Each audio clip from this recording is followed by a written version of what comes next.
So let's start.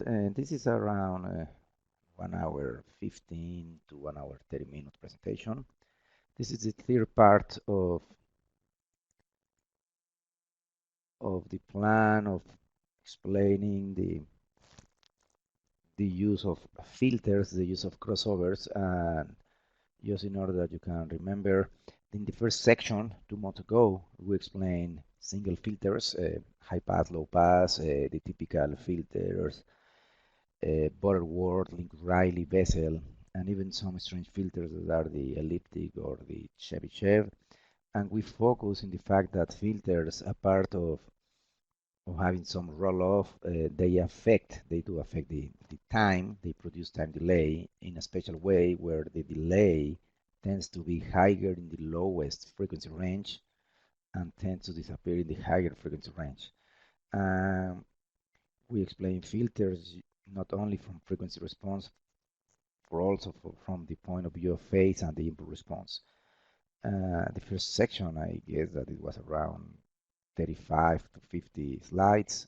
In the second section, that was last month, we did combine filters electrically. So we combine a high pass and low pass, and we did learn that sometimes this combination was good in a way that the area where they combine was producing increase, but sometimes there was a time offset or phase offset, and filters may produce a cancellation. And we also learned that the time response of series of filters combining produce group delay. The stronger the roll-off, the stronger the group delay. So today what we will do is take all this information and apply with speaker cabinets. So we will take a speaker cabinet, a two-way system, plus a subwoofer, and take amplifier and a controller, digital controller, and we will do the effort to learn where to set the crossover point, and we will do several steps for optimizing in terms of phase and level. And well, I hope that you enjoy this presentation. If you have any questions at any moment, please ask in the chat. It's where typically I set my eyes. So this must go here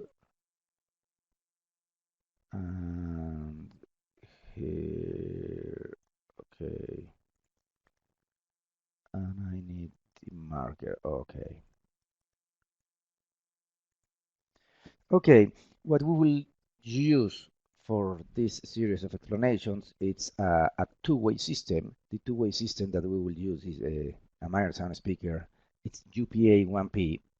UPA 1P is a 12 inches transducer with a 3 inches compression driver attached to a horn, which directivity is 100 degree in the horizontal by 40 degree in the vertical.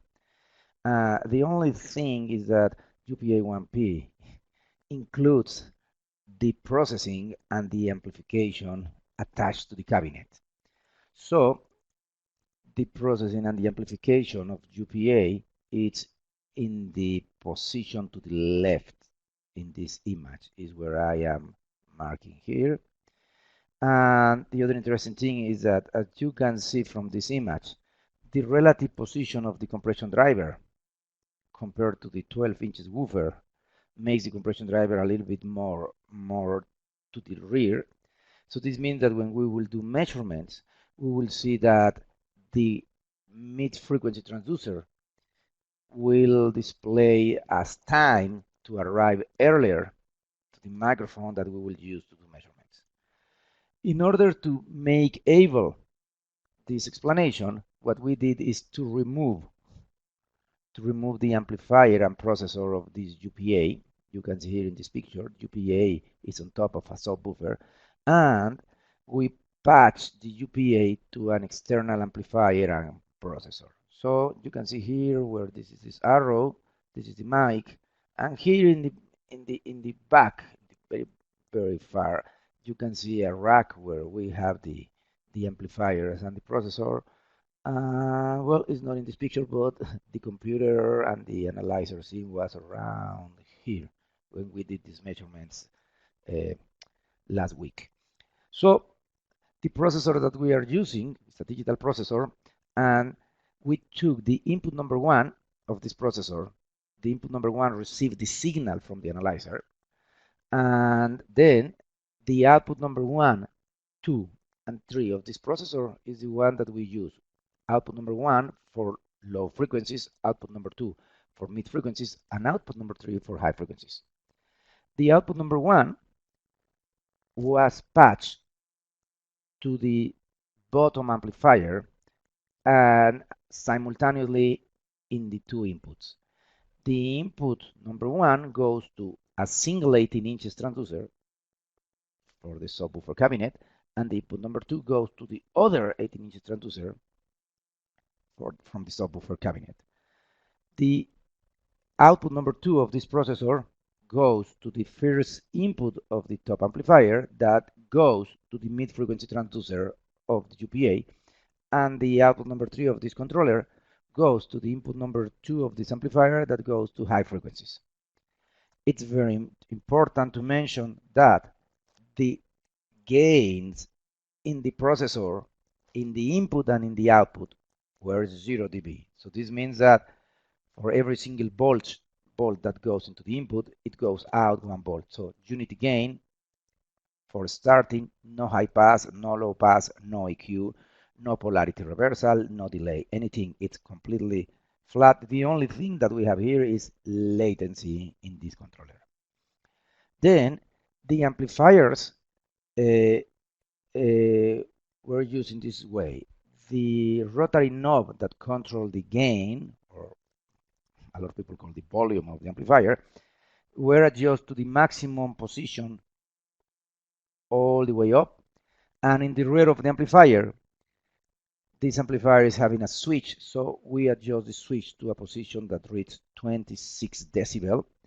In this position, 26 decibel, that means that the voltage in the input is amplified 20 times. The input sensitivity in this position for this amplifier is 2.6 volts. This means that when we send to the input of the amplifier 2.6 volts of signal, the amplifier will reach the maximum voltage capacity. Exceeding 2.6 means that the amplifier will produce distortion. So the 4 channels of amplification to be used are having exactly the same gain. So this means that since the inputs and outputs of controller and the outputs of the amplifier is exactly the same gain, this is no relative difference in the processing that we will use or in the amplification. So this is the frequency response and the phase response with the SIM analyzer, with the microphone at around 1.23 meters from the diaphragm of the UPA. And what we can learn here, and this is the raw response, this means no processing, this is just the transducer that Meyer Sound built, the way it is. It's naked transducer. And you can see that it starts to show some roll-off here around 1K, around 4 dB here. So the minus 6 dB must be in the boundaries of 500 Hertz. And in the highest frequency, the roll-off show a little bit higher than 16K. In terms of phase, we can see that the upper portion, a little bit higher than 4K, it's horizontal phase trace. So this means that this area of frequencies, it's synchronized in time. And then the slope of phase that tilt down in this portion is showing that the transducer itself is having group delay. So this means this portion of frequencies is being delayed compared to the upper portion of frequencies. The SIM analyzer is not having a group delay trace. Because of this, we are using a secondary analyzer. This is an analyzer, you may be familiar with this trace, is called SMART. And this graphic, it's called group delay. So in the case of the group delay, we can see frequencies in the horizontal And you can see here that this position is 0 as in time 0 milliseconds, 5, 10, 15, 20. So this is the group delay of the 3 inches diaphragm of UPA. And in terms of time, you can see that practically until around this area, this is no time delay. And this is little bit light time delay. Maybe around here is not even half millisecond. Around here must be half millisecond. In 300 hertz is around 5 milliseconds of delay. Around 280 or 270, it's 10 milliseconds of delay. Anyway, this is a portion of frequencies that is out of the frequency range of this transducer. The impulse response of this transducer is being displayed here, and as you can see, the analyzer shows that this peak it's being used to synchronize the analyzer, and the time from the diaphragm of the 3 inches transducer to the diaphragm of the mic, including latency of controller, is 7.44 milliseconds, and the offset of time between the analyzer and this diaphragm is 0 milliseconds, as we can see here. This is the reason for having in the phase the upper portion as horizontal. So in other words, this portion of frequencies higher than 4K is the portion of frequencies that we can see in this peak of the input response. And this portion of information that goes to the right is the group delay. That means that this is lower portion of frequencies lower than 4K. If we repeat the same process and we measure the 12-inch woofer of this speaker, we can see that we also did synchronize the analyzer to the 12 inches. And you can see that from around 500 hertz to around 4K, the phase shows horizontal slope. So this means that the group delay is in the lowest portion. In the frequency range, you can see that the roll-off is from around 70 hertz, the lower, and the roll-off in the other direction is from around 3K. In the group delay for this speaker, as you can see here, from around 600 hertz to the highest portion, everything is synchronized in time to 0, and then the group delay starts from a little bit closer to 500 hertz in a way that around 250 hertz is barely a little bit less than 1 millisecond. Around 125, it's around 3 milliseconds. Around 80 hertz is 5 milliseconds. So that is the group delay of the transducer itself, the Meyer Sound 12-inch transducer, without having any processing yet.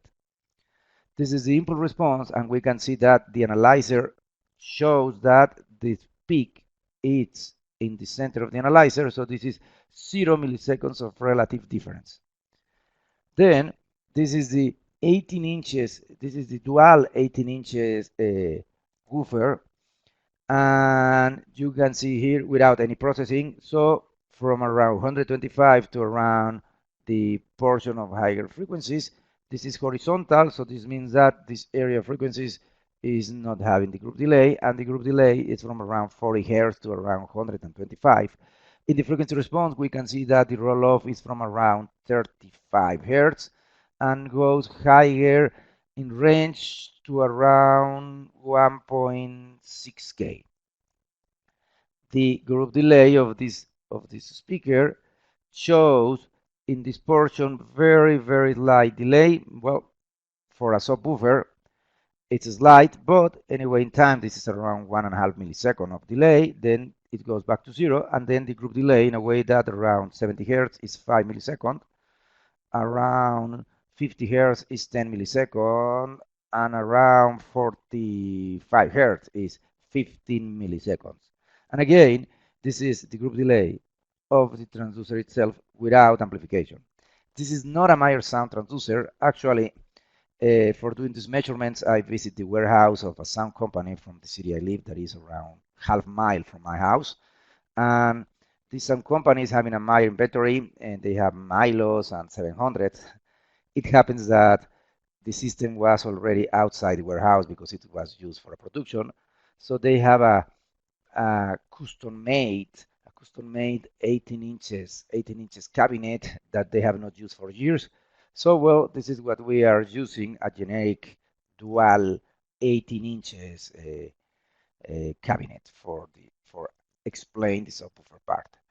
Then you can see here the input response of the subwoofer, and the analyzer also it's synchronized to the subwoofer peak, that is this portion. So this is the highest portion of the 18 inches, again without any processing. So what is important to keep in mind is that, as it was explained before, the compression driver, actually the position of the diaphragm, that is from around where I am showing, it's here, and the position of the cone material, the paper of the 12 inches woofer, it's in front of the compression driver. This will have tremendous consequences for all the explanation. Let me explain you why. This peak here, where the analyzer is synchronized to the relative position of the mic to the diaphragm, shows 7.44 milliseconds. And this is the reason for having this phase response in the upper range, like horizontal trace for the compression driver. But if we pay attention here, the woofer, let's say the center of the position of the woofer, it's around here, and this is at 10 centimeters 4 inches in front of the compression driver. What does this means? That relative to the input response of the compression driver, the woofer 12 inches is in front, so the input response is to the left, and is to the left just a little bit of time, but this is the reciprocal of 10 milliseconds, sorry, 10 centimeters. So the 12 inches is ahead of the compression driver by 10 centimeters. For this reason, the original phase graphic that we show from the 12 inches, that is this portion horizontal in phase, right now show the phase with a tilt up. And this tilt up means that relative to the compression driver, the woofer is arriving earlier. And this will be very, very important for the process of phase alignment that we will do later. Then, in the case of the 18 inches dual cabinet, and relative to the position of the microphone that we did use, that is here, to the compression driver, they travel 1.23 meter, and this woofer from the position of the cone travel this distance, and this travel more distance. This distance is shorter to the mic, and this is longer. So the middle point of this distance is around here, that is 1.37 meters. The relative difference between these two paths is 14 centimeters, and this translates in 0.42 milliseconds.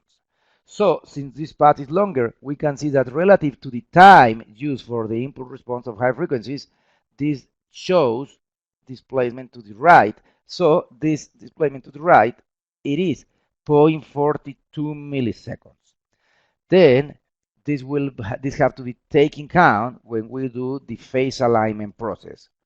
And for this reason, since this arrived later, the original phase graphic that we did capture before shows that the phase is having a decay.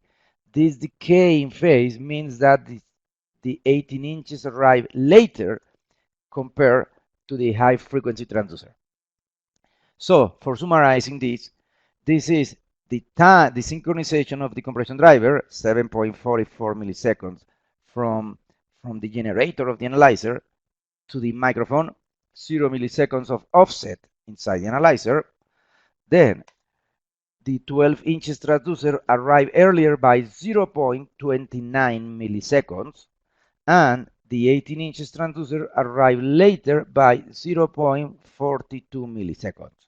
So you have to keep this in mind for the mid of this explanation.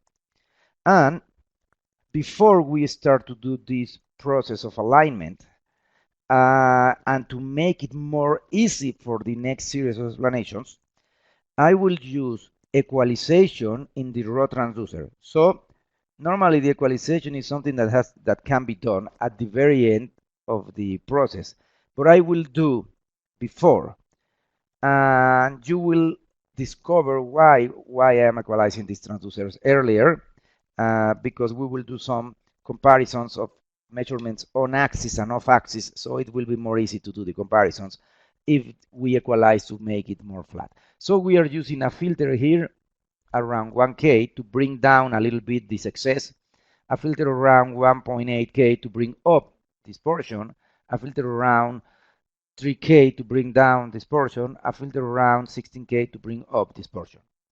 And so we are using 4 filters of EQ to make the compression driver of UPA the most possible flat. And later, in the very end of this presentation, we will see what is the response of the controller, including the filters of EQ.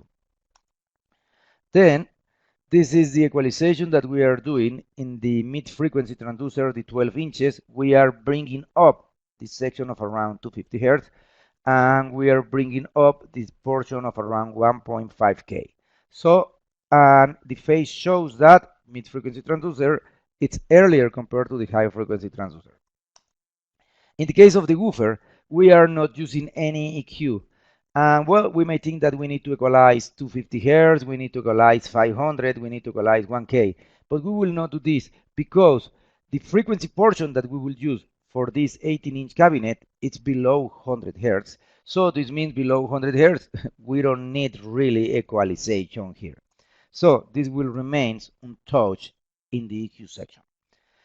Then we have here a graphic that is the high frequency, and I am using this trick. This is dot line in order to make it more easy to compare the relative differences of levels between the compression driver and the 12 inches transducer. You can see that the 12 inches transducer shows a little bit more level compared to the compression driver. So we may think that, oh yes, because in the amplifier we have more level in the mid frequencies, or because in the controller we have more level in the mid frequencies. But remember that gains in the amplifiers is exactly the same in all channels, and gains in the controllers, inputs and output, is 0 dB. So in other words, this is not relative difference in the gain in the transducer section, and what we are watching here is pure the difference in sensitivity of the transducer. So we can see that the 12 inches transducer of Meyer Sound shows more sensitivity compared to the high frequency transducer of UPA. So before we start, we need to bring down electrically with the controller a little bit of level to the mid frequencies. So what we want to do is make that mid frequencies match the level of high frequencies. How we are doing this? In the output number 2 of the controller, we bring down 3 dB. Output number 2 in the controller is the output that is going to 12 inches transducer. So we are compensating for the sensitivity differences between transducers. Then, this is what you can read here. Output number 3, high frequencies remain untouched 0 dB, and output number 2, mid frequencies, is right now at minus 3 dB, and they match in level. So, having these two transducers match in level, we are ready to investigate where to set the crossover point. Why we want to investigate where to set the crossover point? Well, because imagine that, I don't know, that I say, let me have the crossover point at 4000 Hertz. In other words, the compression driver plays from 16K until 4000 Hertz, and exactly in 4000 Hertz I set a high pass. And then in 4000 Hertz I set the low pass. This is pretty bad idea, because as you can see, the 12 inches transducer is not reaching 4K. It's having more than 12 dB of attenuation, so it's outside the operative range of the 12 inches. On the other hand, I may say, oh, let's have the other point of view. Let's have the crossover point between these two transducers in 250 Hertz. If we have it in 250 Hertz, then we can make that the 12 inches cut here. We can have the low pass, and we can have the high pass in the compression driver at 250 Hertz. But at 250 Hertz, the compression driver is out of range. So, bad idea. What I am showing with these orange color arrows is what is the common range. The common range that here you'll read as overlap area, it's going from 630 Hz to around 2.2K. And the reason for showing this is because in the portion of frequencies between 630 and 2.2 is where we want to place the crossover point, because it's where they are having similar amplitude. So before we investigate where to have the crossover point, I will do some investigation. And the investigation will be to test every one of the speakers, the 12 inches and the compression driver, from 0 degree, in other words, the on axis, until 90 degree off axis in 10 degree steps. Instead of using the analyzer sim for doing this explanation, because the analyzer sim only can display 4 traces simultaneously, in other words, 4 memories, I am using again Smart, because in Smart I can do as many traces as becomes impossible to read in the screen. So I am using 10 traces. So the trace 0 degree to the trace 90 degree is 10 different traces. And I start, the blue color is the on axis, red color is at 10 degree. You can see here the red and blue are very similar. And then you can see at 20 degree of axis is the green color, at 30 degree is brown color, at 40 degree is kind of orange color, and we continue. So what we can learn here, and we was taking in count to have the microphone at the same distance from the speakers, always in order to not have error here. And you can see that around 160 Hertz to lower portion, the behavior of these 12 inches inside the cabinet is omni. So this is not relative attenuation. And the portion that we can see more dramatic attenuation between the on axis to the off axis is higher than 2K. And in the portion between 600 to around 1.2K, the attenuation is not as dramatic as higher than 2K. So this is the directional properties of the 12 inches transducer. Then this is the compression driver, the 12 inches transducer attached to the horn. And this goes from, again, 0 degree to 90 degree. And by the phase trace, you can be sure that we was taking in count to maintain the same distance between the microphone to the diaphragm of the compression driver. So between 0, 10, and 20, 0, 10, 20, the graphics are very, very similar. Actually 30 also, and even 40 degree, the upper portion is very similar. 40 degrees start to show roll off here, and it's when we are in the boundary of 50 degree, when we can see this continuous attenuation. More than 50 degree, we are having more and more attenuation. And then the attenuation is pretty similar from higher than 2K, a little bit less from 1K until 2K, and below 500 Hertz, this horn is not having really directional capacity. And this is because the dimension of this horn, it's smaller than the wavelengths below 500 Hertz. So this is not a good idea to make the crossover point as low as 500 Hertz, because this horn is not having directional control in 500 Hertz. Having said this, let's go back to the SIM analyzer. And in the SIM analyzer, let's have in blue color trace the measurement of the compression driver on axis. This is the on axis. And in the red graphic, let's have the measurement at 50 degree of axis. Why I am using 50 degree of axis? Because according to the specifications, the directivity of this horn, it is 100 degree in the horizontal. So we are measuring the horizontal directivity of this horn, and we can see that this horn is very uniform from around what, 1K or 900 Hertz to around 16,000 Hertz, comparing the on axis versus 50 degree. In order to identify how different is one to the other, let me bring up 6 dB, the measurement that is at 50 degree of axis.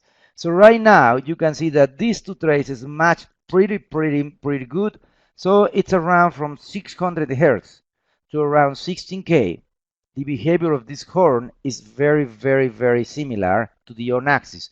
In other words, the directivity of the horn of UPA is what we can call constant directivity, that in the specifications of Meyer sound you can read as constant Q. In this way, Q means the directivity. And it's very incredible because the constant Q is pretty awesome in UPA 1P. And I have to mention, actually, when I plan to do this presentation, I asked to the office of Meyer Sound in Mexico City to send me to where I live, Guadalajara, a UPA in order to do the testing in the warehouse of the sound company Acme. And Christina asked me if they sent UPA 1C. We have a UPA 1C, but the horn of UPA 1C is not as well behaved as UPA 1P. So then I say, well, no, I need to use a UPA 1P in order to be able to explain to people what is constant Q. In the UPA 1C, that is a very old horn, higher than 8K, the roll-off is more dramatic than in all the other portion. So I have to mention that UPA 1P horn was designed using the anechoic chamber, and it took a lot of time. Having told that in the boundaries of 3 months to 6 months to create this horn, but well, it seems that it worked because the behavior is pretty amazing and makes more easy to do this sort of explanations. Then this is the 12 inches transducer, and the 12 inches transducer right now show in blue color on axis and again in red color off axis.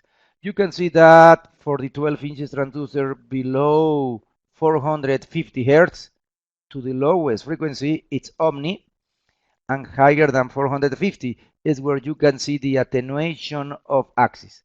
The portion that I am showing here, a little bit lower than 1K, a little bit higher than 1K, is the portion that we can identify where the 0 degree versus the 50 degree shows 6 dB. Higher frequency range shows more than 6 degree, 6 dB of attenuation. So if we do the same trick as before, bring up the off-axis graphic, make us identify that from around 900 Hz to around 1.2K is where this transducer is having 6 dB of change. So only in this portion, the 12 inches transducer, it's having 50 degree directivity. Higher than that, you see more relative attenuation, and lower than that, it is omni. Why we are doing this? Well, because this is very critical, and this will have very strong implications for the decision of the crossover point. So let's understand why. According to measurements on axis, the lowest frequency where they overlap, it's around 630 Hz. And the highest frequency where they overlap is 2.2K.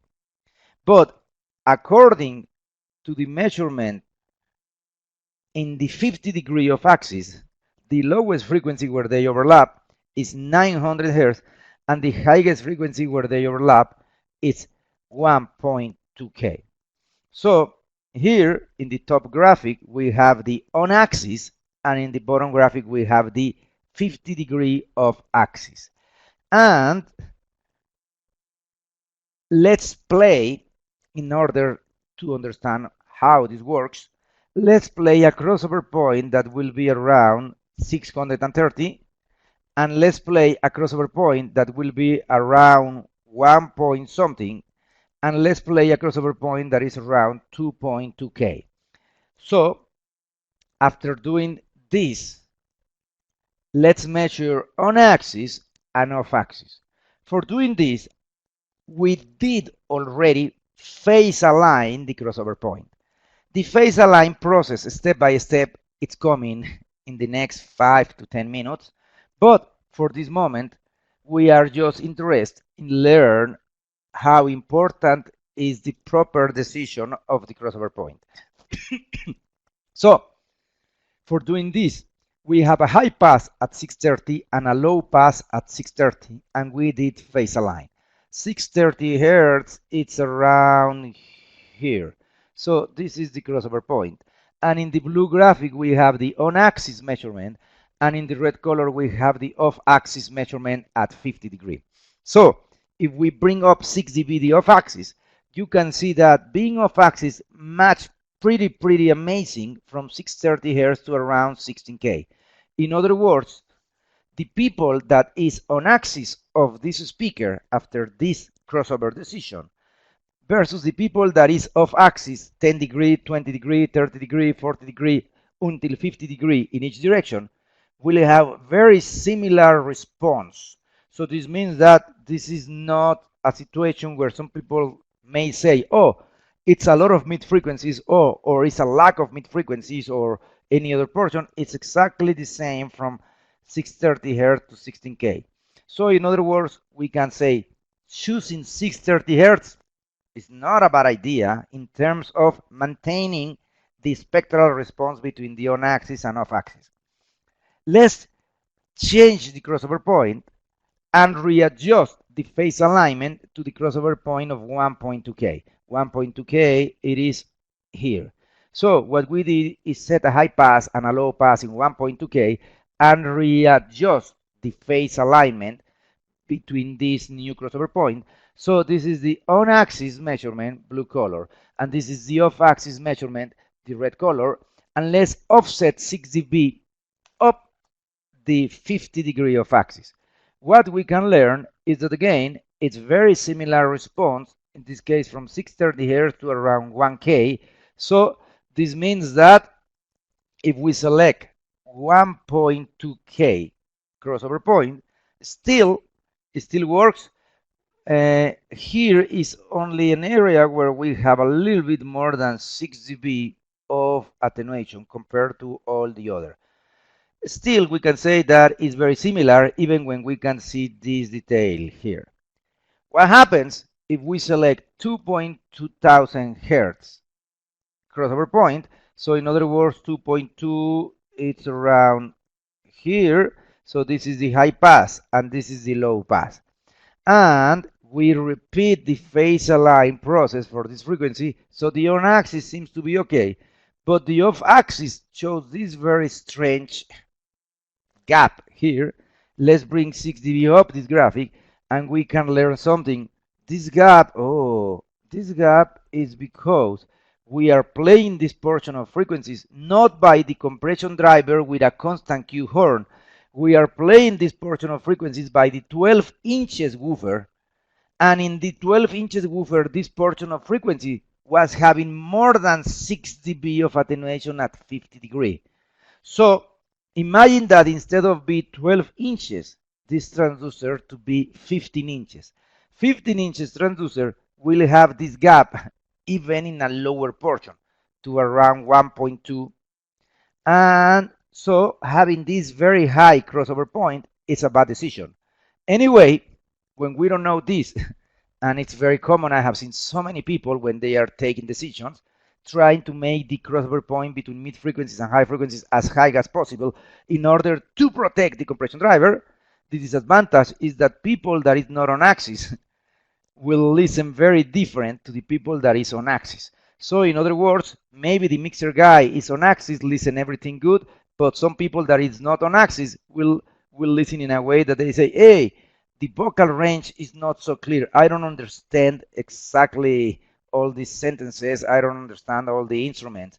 And part of the explanation, it's this one. So this is a bad decision for crossover point, according to this model of cabinet and transducer and horn that we are using. Having explained this, then for all the next series of presentation graphics, we will use between 900 Hz and 1.2K. So this is what we will use, because is where in the 50 degree of axis, that is the edge of the directivity of this horn, they still match in the overlap. And what is the frequency that I will pick from 900 to around 1.2? This will be 900 Hz. Some people in the presentation of yesterday, some people ask, why you are using 900 Hz and not 1K or not 1.1 or 1.2? Well, later you will learn why 900 Hz, but I can tell you that I will set high pass and low pass at 900 Hz, but the acoustical crossover will not be 900 Hz, will be a little bit different. So, in order to recall from the presentation number 1 2 months ago, what we will do right now is a research in playing different roll-off in filters. So the blue color is the compression driver without high-pass filter, and the red color is the compression driver with a 900 Hz Butterworth 6 dB filter. So 900 Hz, it's here. Since this is Butterworth, you can see 6 dB of attenuation, and the phase will shift up by 45 degrees. If I show second order, in second order, the roll-off increase. This is still 3 dB of roll-off, and the phase shift moves up by 90 degrees. If we order number 3, then at 900 Hz is still 3 dB, and the roll-off you can see more dramatic. And at 900 Hz is 3 times 45 up, so it comes here and continue from here to here. That is 135 degree phase shift. And if we do order number 4, this is in 900 Hz being Butterworth, again here -3. This is more dramatic roll-off, and we have more phase shift. This is 180 degrees of phase shift. Then what happens if we compare the second order 12 dB filter high pass, instead of being Butterworth, play Lincoln-Riley or Bessel normalized? The process that we are having is using Bessel normalized. What we can learn is that in terms of phase, they are having exactly the same phase. So this means 90 degree shift up from the original raw response of the transducer. And in the portion of 900 Hz, the Butterworth cut 3 dB, the Bessel 4.5, and the Lincoln-Riley 6 dB. This is what we explained electrically in session 1. And what happens if we play 24 dB filter? With 24 dB filter, well, we can see that the phase shift up by 180 degrees.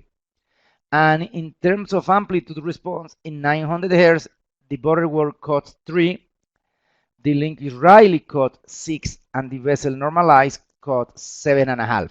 So you can see that in terms of phase, it's the same, and in terms of amplitude, they have a little bit of differences in this portion, that is the cutoff frequency. If we do the same investigation in the low pass for the 12-inch transducer, and we compare 900 Hz with 6 dB filter, 900 Hz will tilt down 3 dB, and in terms of phase, it will shift down by 45 degrees. The second order will shift down 90 degrees of phase and maintain 3 dB down at 900 Hz. The 18 dB filter will tilt down the phase 135 degrees, and while maintaining 3 dB down at 900 Hz, if we do 24 dB filter at 900 Hz, stays 3 dB down, and at 900 Hz, the phase will tilt down by 180 degrees. If we compare the difference between Butterworth, Lincoln-Riley, and Bessel at 12 dB filter, well, the three options shows 90 degrees of phase shift down, and in 900 Hz, the Butterworth tilt down 3 dB, the Bessel 4.5, and the Lincoln-Riley 6 dB. Playing with 24 dB filter will make that 900 Hz tilt down 180 degrees of phase shift in the three filters. But the difference between Butterworth, Lincoln-Riley, and Bessel in the amplitude makes that, compared to the flat response, Butterworth tilt down 3 dB, Lincoln-Riley tilt down 6 dB, and Bessel normalized tilt down 7.5. So let's do the align process. The first step is something that we already investigated before, and the first step is to fix the differences of the sensitivity. As you remember, we take the output number 2 of the processor, the mid-frequency transducer, and till down by 3 dB.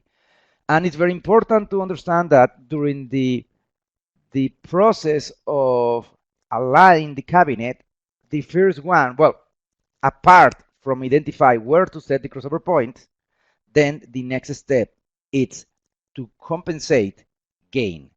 Actually, the gain has to be compensated before we do our investigation between the on-axis and off-axis response to locate the overlap range.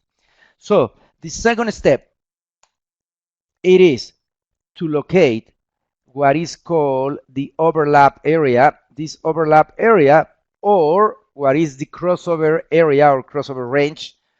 In one of the presentations, some guy called the critical area, the critical zone. Why this is the critical zone, this orange color rectangle?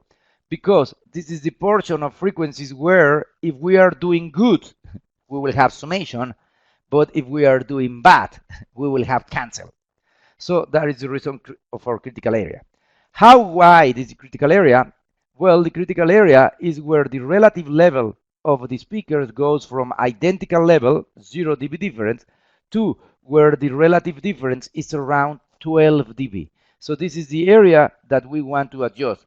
And you can see here that the portion in the left must go a little bit more to the right, maybe around, even around here. So I made a mistake in this graph. It needs to be extended here. So this is a pretty wide crossover area for the explanation with 6 dB filter in the high pass and 6 dB filter in the low pass. Okay, all the next section of explanation is phase alignment. Phase alignment in the crossover point between mids and highs. And we will explain in 3 different methods. Method number 1 is to do the phase alignment playing with order of filter of one of the high pass or low pass. Method number 2, it's playing with electronic delay in one of the bands. Method number 2 will be explained 2 times. One, having a high pass and low pass second order, and the second method is playing a high pass and low pass fourth order. And method number 3 is to use a special component that is called all pass filter. So let's start this explanation. And in the high pass we have 6 dB per octave filter, and in the low pass we have 6 dB per octave filter. And you can see that the 12 inches transducer phase goes up and the compression driver goes down in the crossover portion. So this means that the compression driver shows arrival later and the 12 inches transducer arrive earlier. So let's go to the controller and change from 6 dB filter to 12 dB filter in the low pass. When we do this, the phase of the low pass tilt down a little bit and the portion of overlap reduce. Let's go to the controller and change from second order to third order, and you can see that right now the phase in this portion goes horizontal. Actually, this portion of frequencies of 12 inches is time aligned with this portion of frequencies of the compression driver. So the upper portion of frequencies of compression driver right now is synchronized with the upper portion of frequencies of the woofer when the 12 inches is having third order, and the bandwidth of the overlap area reduced. Why? Because we are isolating these 2 transducers in this portion more rapidly. Let's go to the controller and do fourth order. So when make the low pass fourth order, right now the phase slope in the crossover area that right now is more narrow match. Exactly in this point, the frequency range of the crossover area from around 500 something hertz to around 1.2K, it's having exactly the same group delay. But we have a problem here, and these 2 traces are very, very far away. If these 2 traces are far away, I am pretty sure that by your experience you can recall that we need to do a polarity change in one of the bands. So let's take the mid-frequency band and change polarity in the controller. And doing this, you can see that right now the two traces overlap pretty good. So in the crossover portion, right now the relative time phase difference is 0. So we can expect that when we play together mid frequencies and high frequencies, they are having summation in the crossover area. And you can see that in what we define as crossover area, all of this is having increase. This is a good alignment in the system. So this is very, very nice transition. But don't forget that we are interested in to investigate the relative difference between the on-axis and the edge of the coverage of the horn. So here in the blue color is the on-axis response, and here in the red color is the 50-degree of axis response. So if we bring up the 60-degree of axis response, you can see that they match pretty awesome. So the first explanation in phase alignment using filter order shows that it's very easy. Anyway, this is not the most popular method for doing the phase alignment in these days, because in these days, digital controllers give us a parameter called delay. That is the second method that we will explain. But I have to mention that in the old days, by old days, I am talking maybe more than 20 years ago, in the days where we don't have digital controllers. In the days before digital controllers, it was very common to do the phase alignment with playing asymmetrical orders in the crossover point. Like in this example, the high pass was 6 dB, the low pass was 24 dB. And I remember that when I joined Meyer Sound in 97, one of the very first things that I did is to measure the controller for the old UPA. And I discovered that Meyer Sound was having different order between the high pass and low pass as a trick for doing the phase alignment in the days before digital delay. So method number one, explain, and is very success. Method number two, the one that is right now very popular because digital controllers give plenty of possibilities, plenty of parameters, is doing the phase alignment with electronic delay. And let's have this. And right now we will have a second order Butterworth filter low pass and a second order Butterworth filter high pass, and we come back to the processor and remove any possibility of electronic delay, any possibility of filter thin slope. It's just second order. We start again from here. And what else we have? A positive polarity in both bands. So this is the crossover area in this new example, and we can see mid frequencies goes, high frequencies goes later and mid frequencies goes earlier. Remember that inside the cabinet, the mid frequencies are in front of the compression driver. So this explains very clearly this. So let's do also a trick. You can see that the high frequencies, this portion of high frequencies is having the phase here, but the other portion, it is here. Sometimes it's a good trick to shift the labels of the phase display in the analyzer in a way that instead of having 0 in the center, we can have 180 degree in the center. So I will do 180 degree in the center in a moment. And actually, I did a mistake because the 180 is, I will do three slides later. So what I will do first is to apply the electronic delay in the mid frequencies. So here you can read the value of the electronic delay. Right now in the mid frequencies we have 0 milliseconds. Then in the controller I make 0.2 milliseconds. You can see that the mid frequencies is still earlier. Then I will go to the controller and do 0.4 milliseconds. And you can see that the mid frequencies by the phase slope is still earlier. And then I go to the controller and do 0.6 milliseconds. And right now is where the phase slopes are similar at the crossover range. But they are apart by 180 degrees. So if you remember, we need to do a polarity change. Let's go to mid frequencies and change polarity. in the mid frequencies. So right now we can see that the mid frequencies overlap high frequencies. So in the crossover area, we have phase alignment. But it's very hard, and a lot of people without years of experience measuring may be confused about this. So this is when it's very nice trick to reverse the labels of the phase scale in a way that instead of having 0 in the center, we can have 180 degree in the center. So right now the center is 180 degree, and then all the phase trace in the crossover point is contained not in the top and bottom, but in the center area. So we can see that we have a really good phase alignment. And then we can combine simultaneously the 12 inches and the compression driver, and you can see, wow, this is very fantastic to see fantastic summation in the crossover area, even a little bit more than that.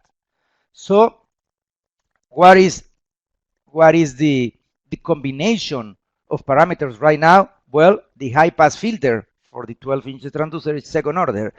The low pass filter is also second order, but with 0.6 milliseconds of delay and polarity inversion for do a very, very smooth phase alignment at the crossover area.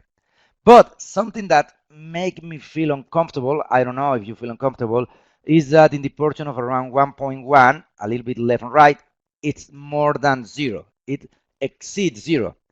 It's not bad because this means that we are having very good summation, but it's too much.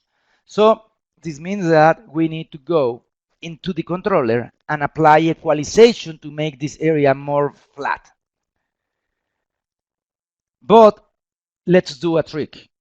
And the trick is that we will replace the Butterworth filters by Linkus-Riley.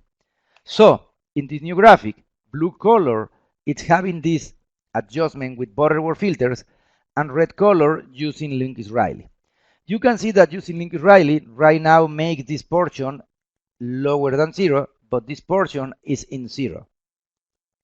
So something that we can figure out is that we can have the 12 inches with Butterworth, but the compression driver with Linkus-Riley. So right now, this portion goes to 0, is where we have a Butterworth filter, and this portion is close to 0, is where we have Linkus-Riley.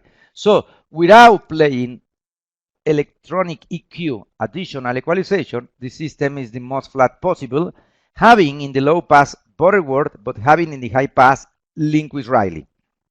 So the delay 0.6 milliseconds in the 12 inches remain the same, and the polarity in the 12 inches remains the same. So again, let's investigate the relative differences between being on axis and being at 50 degree of axis. Let's bring 6 dB up the 50 degree of axis, and you can see that it's still very, very uniform in the response. So the phase alignment still works pretty good, and this is using second order filters. Let's go and repeat the phase alignment using electronic delay, but let's use fourth order. So in other words, in the controller, we will take out the electronic delay, we will take out the polarity inversion, and let's go back to Butterworth in both filters, but 24 dB. So right now, the bandwidth of the crossover area reduced since we are having more dramatic roll-off by the use of fourth order filters. Again, we can see that the high frequency portion, the compression driver, shows more phase delay compared to the 12 inches transducer. So let's come back to the controller and let me add 0.2 milliseconds in the 12 inches. Let's go back to the controller and add 0.4 milliseconds. And let's go back to the controller and do 0.6 milliseconds. So you can see that with 0.6 milliseconds, the phase match very, very good. But something very interesting, we don't have to do a polarity reversal. So right now, the system is not using polarity inversion. In this example of fourth order, it's just 0.6 milliseconds. That's all. And let me flip the phase scale, having 180 degrees in the center, in order to compare that in the crossover area. The slopes are matching very, very well. And let's see how fantastic is the summation in the crossover portion. So, because we did a really good phase alignment. And again, let's play comparisons between using Butterworth in both filters or using Linkus-Riley. Linkus-Riley is red, Butterworth is the blue. Let's have one as Butterworth, this one, and this one as Linkus-Riley. And let's have the 12 inches with Butterworth, but the high frequency with bezel normalized. So the high frequency use bezel normalized that attenuates 7.5 in the crossover point, and you can see that the frequency response is fantastically flat at the crossover point. So in this new example, we are using fourth order filters. We are doing the phase alignment using electronic delay. We didn't need to use a polarity change, but the low pass is Butterworth family and the high pass is bezel normalized family. And now you can realize that is it possible to blend different family of filters to optimize better the transition in the crossover point. And actually I have to mention that going back to 1979, when I joined Meyer Sound and when I measured the processor for UPA, and then also I did measure the processor from MSL2, I learned that Meyer Sound was not only using asymmetrical orders, but was using different family of filters in order to make, without the use of less equalization, more flat response at the crossover area. So then let's do the typical comparison between the on-axis and the edge of the coverage at 50 degrees. So you can see that from 700 Hz to around 16K, the frequency response, it's very, very uniform. It's very similar. So we have seen two methods during this explanation. Let's go to the more complex method for the majority of people. And right now I have to warn you, if you are taking a look to your clock, we have used 1 hour 8 minutes. I have to warn you that we will finish around 20 more minutes. This is a 145 slides presentation. It's practically as long as the two previous presentations together. And then, what is an all-pass filter? I know that, well, I know Scott is completely clear with all-pass filter, but just in case, Frank or Lucas, you are not 100% clear with all-pass filters, let me explain. While a high-pass filter take out low frequencies and a low-pass filter take out high frequencies, the all-pass filters is not taking out anything in the amplitude. The all-pass filter actually it's playing with time delay. But the all-pass filter is playing with time delay not in the same way as an electronic delay. The all-pass filter, while delay the lowest frequency portion, is not delay the highest frequency portion. So, if you have a device with all-pass filter, you can have one parameter that is called order. And the order will define with the second parameter that is called frequency, how many degree you will change in the parameter frequency. The all-pass filter first order will change 90 degrees in the parameter frequency, and the all-pass filter second order will change 180 degrees in the parameter frequency. In this graphic, in the top left graphic, we are measuring an all-pass filter first order with the parameter 1K. So in 1K, we have 90 degree phase shift. And in the second graphic, bottom right, we are having in the red color the all-pass filter first order adjust in the parameter 250 or flip to the parameter 1K or flip to the parameter 4K. And in this graphics, we have the all-pass filter changing the parameter from order number 1 into order number 2. All-pass filter order number 2 will flip 180 degrees in the phase shift. So this means that it produces more delay to the low frequency range and is no delay in the high frequency range. So this one is having the parameter frequency at 1K, and in the bottom right graphic, you can see that we have the parameter of frequency in 250 or flip into 1K or flip into 4K. In a second order all-pass filter, we have another parameter This parameter is called Q. And Q will define how wide the phase will change to other frequencies or how narrow the phase will not affect other frequencies. The Q in a lower value affects more frequency, and the Q in a higher value affects less frequencies.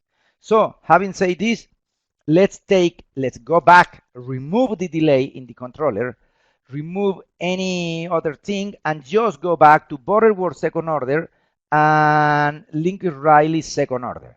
I will maintain Butterworth second order in the low pass while Lincoln-Riley second order in the high pass, because it's the combination that when we do phase alignment will maintain this portion more flat. So the first thing we have to do is to investigate where to set the all pass.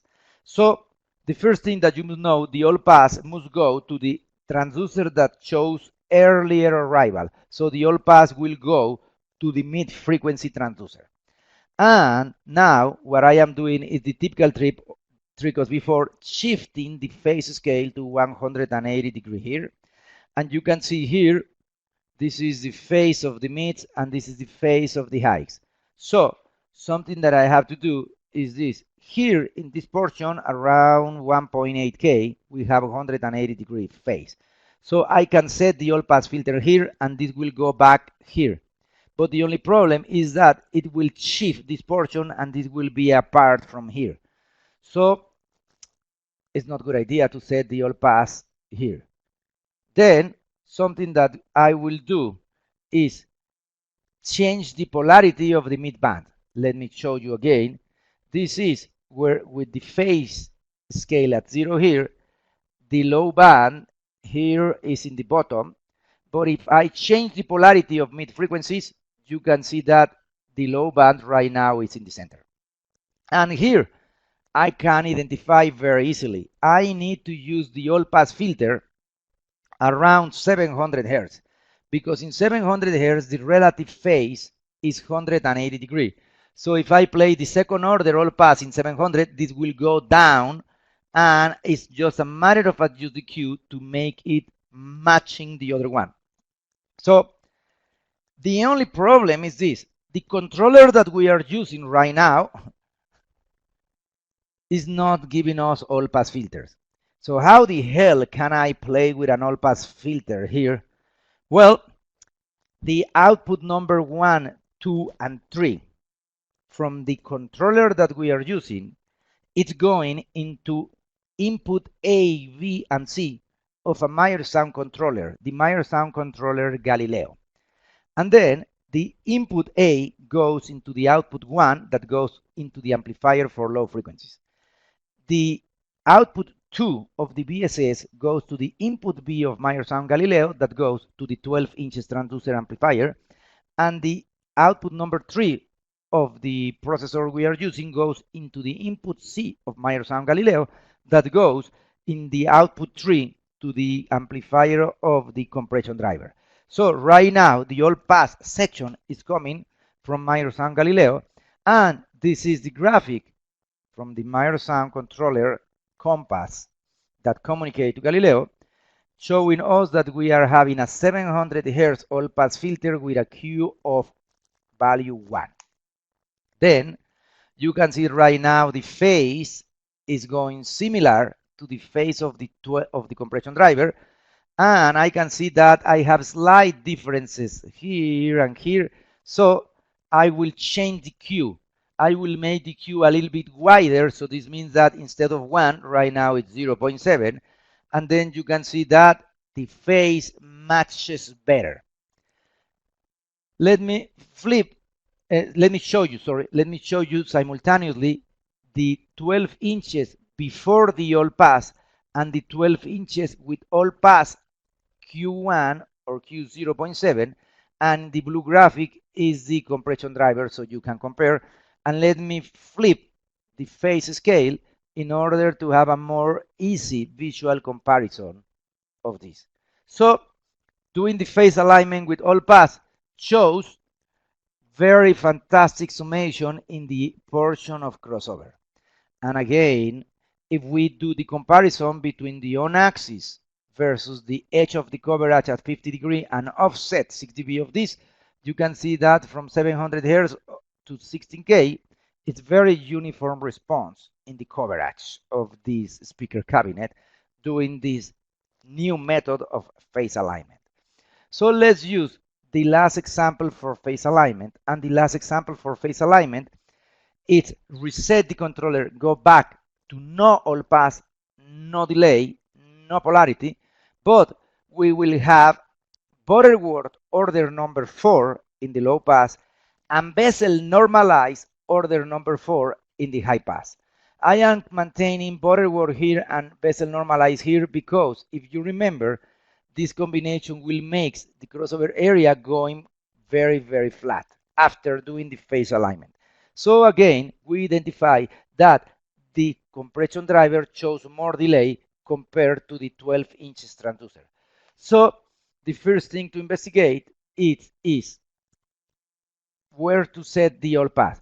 I am flipping the scale of phase to make more easy the display, and I can see the 12 inches transducer needs to increase the angle. So the 12 inches is the one that needs all pass. And the all pass frequency, it goes here around 550 Hertz. Then this will go here, and this will go here, that comes back from the other side here. So then this is from the controller Galileo in 550 Hertz, the all pass. Let's start with a medium Q of 1. So you can see that after the all pass, the 12 inches transducer is doing this, but it's not exactly the same. What I will do is to make wider the all pass. So this means lower Q. This is 0.5.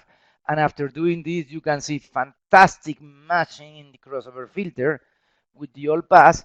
So when we compare without all pass or with the all pass Q1 or Q0.5, then doing the summation in the crossover portion makes fantastic summation in all this area.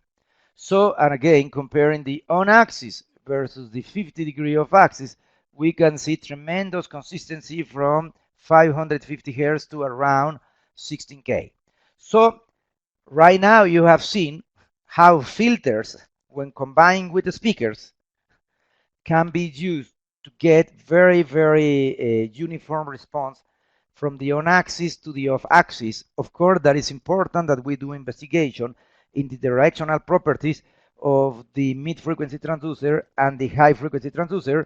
It's important to understand that filters, it's kind of playing Russian roulette. They can do working bad and produce cancels.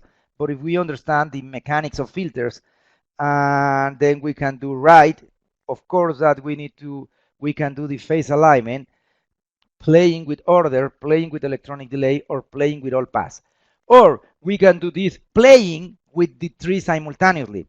Something that I have learned is that Meyer Sound, my colleagues in Berkeley, in order to optimize the phase transition of crossover points in different Meyer Sound products, they are using different order of the filters, different families, and also Meyer Sound play with all pass to improve even better the phase. And I have to mention something very, very interesting, because if you compare what is the phase in our preset when we have the bezel fourth order here and the link and the Butterworth fourth order here and do all the phase alignment, you can see this phase signature that shows group delay, more group delay, more group delay. Let me show you something that always amazed me about my colleagues in the engineering department in Berkeley, because blue color is the Meyer Sound UPA using the original parameter of the controller and amplifier that is inside the cabinet. This is the on axis, and the red color is the off axis at 50 degree. And the bottom graphic is the phase, but as you can see, the phase is pretty horizontal. So the phase actually is showing us that from around 400 Hz to around 60K is no group delay. And this is the measurement in the off axis, and you can see a lot of consistency from 500 Hz to 16,000 Hz. So in other words, the Meyer Sound UPA with the preset made by Meyer Sound shows that in the company we take care to maintain very, very strong consistency between the on axis to the edge of the directivity of the speaker, and also we are having really, really flat phase response. We are minimizing the group delay response of the speaker to be at the minimal possibility. Why this is possible? Because my colleagues in the factory, they are playing also with all pass filters, but in this case all pass filters in the upper portion with a very complex method in order to make more flat the response in the phase. And let's go to the last part of this presentation, that it relates to the electrical crossover point or acoustical crossover point. Taking the last example, where this is 900 Hz bezel normalized fourth order, you can see 7.5 dB is the crossover point, and 180 degree because it's order 4 at 900 Hz. And this is the low pass Butterworth. This is 900 Hz, and it's 3 dB because it's Butterworth, and 180 degree because it's order number 4. So if somebody asks me, what is the crossover point in the system that we adjust? I can say, well, the high pass and low pass is 900 Hz. But if I combine these filters electrically, as you can see here, it's not 900 Hz. The crossover point is 1050 Hz. So what electrically is a high pass, low pass, 900, right now electrically blending, it's 1050. But don't forget that mid frequencies is turned down by 3 dB. So right now when it's turned down by 3 dB, the new crossover point is 950. Oh my God. Right now we have three values if somebody asks about crossover point: 900 Hz, 1050, and 950. But if you remember, we apply equalization. So right now this is the processor including the EQ with no compensation of gain in the mid frequency is 1200, and with compensation of gain in the mid frequency is 3 dB down is 1050. So right now we have 4 different values of crossover points, and any of this value is interesting to me, because the value that is interesting to me is the acoustical crossover point, making the combination of transducer with processor, and right now the crossover point is exactly 1K. So this is pretty complex, and in the case of Meyer Sound specifications, every time you read in a Meyer Sound specification about crossover points, the value that you will read, it's the acoustical crossover point.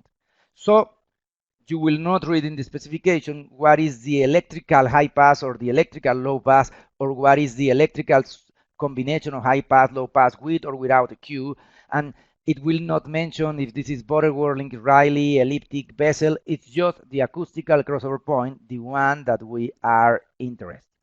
So then sometimes I have seen people doing phase aligned, and I have to explain that there are two philosophies of doing phase align. One is matching the slope, what we have explained here, where we maximize the summation range for the area of crossover. And the other one is the pseudo phase alignment, that is what I am showing here. Pseudo phase alignment is what I have seen so many times when clients ask me to measure custom-made systems, or sometimes not Meyer Sound systems. And in pseudo-aligned systems, you can see in this example that I am doing right now that the mid frequencies are earlier than high frequencies, but anyway, 1K is exactly where the two phases match. What happens here, that if the two phases match, 1K when combined at exactly 6 dB.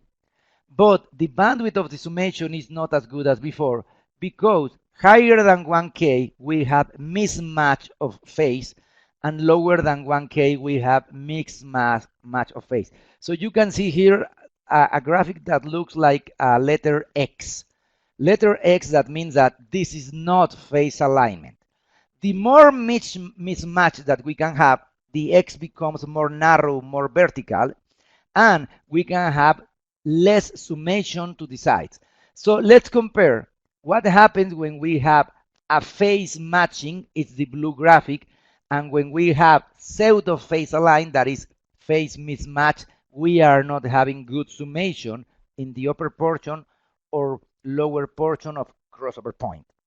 And I have to mention, if the crossover, if the slopes of the filters is more soft, the crossover point, the crossover area will be wider. So this means that it will be even less summation into the edge of the crossover area.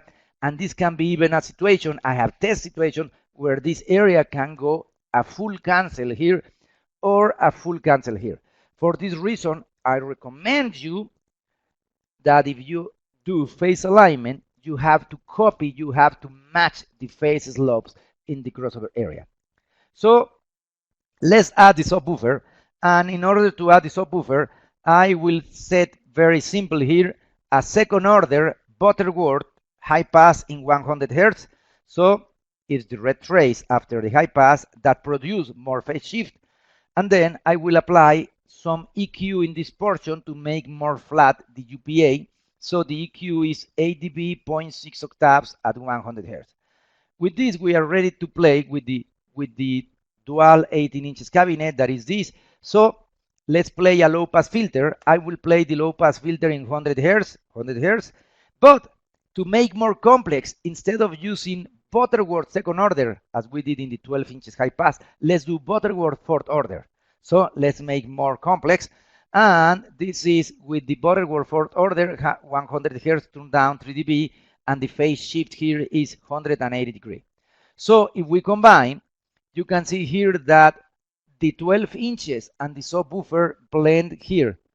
But I can see that they don't blend at -6. Because of this, if we do phase alignment, will be more than 0. For this reason, I changed my mind, and instead of having the low pass in 100 Hertz, I will shift down the low pass in frequency, and exactly at 70 Hertz, I can identify that they have -6 dB in the transition. This is something really good, because if I can make them to match at -6 dB after proper phase alignment, the response will be flat. And again, you can see something very weird, that this one high pass is 100 Hertz, but this one low pass is 70 Hertz. But anyway, even when this is 100 and this is 70, that for a lot of people may be wrong, acoustically, this is the appropriate decision. So this is the crossover area between the 12 inches and the 18 inches, and you can see similar phase slope. You know that when similar phase slope and apart, we do a polarity change. But anyway, after the polarity change, I can see that in reality, the slope is not the same. The 18 inches needs a little bit more delay. So let me remove the polarity inversion, and let me add in the controller 2 milliseconds of delay in the 18 inches. That makes it closer. 4 milliseconds of delay in the 18 inches. And right now you can see exactly the same phase slope. That means that when we combine, we go perfectly flat in this area. So the phase alignment in this last example was done using electronic delay. It's just 4 milliseconds. And we know then that the preset that we have for this three-way system, it's having fourth order Butterworth here at 70 Hertz and 4 milliseconds. And then here it's having a second order Butterworth at 100 Hertz. And this band is having 0.6 milliseconds. And here is having Butterworth fourth order. And this one is having bezel normalized fourth order and no delay here. So this is what makes this three-way system the more flat possible. And remember that in the measurement of axis from around 700 Hertz to 16K, we maintain pretty uniform response. So in the experience that I had when the company sent me to tune systems for clients, and then the mixer guy arrives, well, especially in festivals. Festivals is a very interesting laboratory because you can do the best you can to have a pretty nice system. And after this, the mixer guy arrives, and then it may happen that the first mixer guys ask, hey, can you turn down high frequencies, or can you turn down mid frequencies, or turn up low frequencies? So after you do everything of this, mixer guy wants you do changes. A lot of system technicians feel scared if they have to change gains at some bands. Let me show you that in this example, I increase 6 dB low frequencies that a lot of mixer guys wants to do, and I bring down here high frequencies. And crossover points still look okay because the phase alignment still is working good in the crossover point.